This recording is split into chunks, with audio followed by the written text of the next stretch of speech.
Veio sobre mim o Espírito de Deus,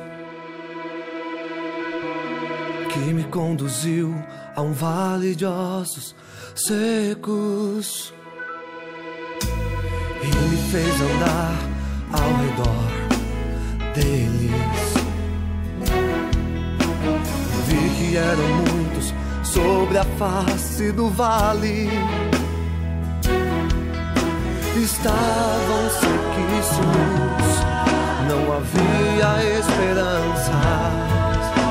Ele me perguntou: filho do homem, poderão reviver estes ossos?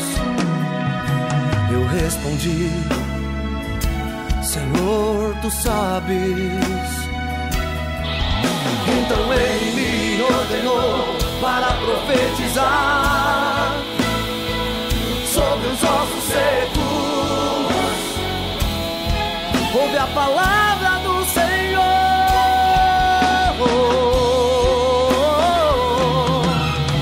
Enquanto eu profetizava, o vale começou a sacudir.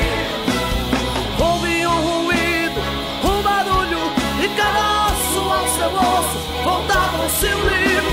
De repente não eram mais ossos, mas mortos que estavam ali. Ao ouvir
brisa diz: I am.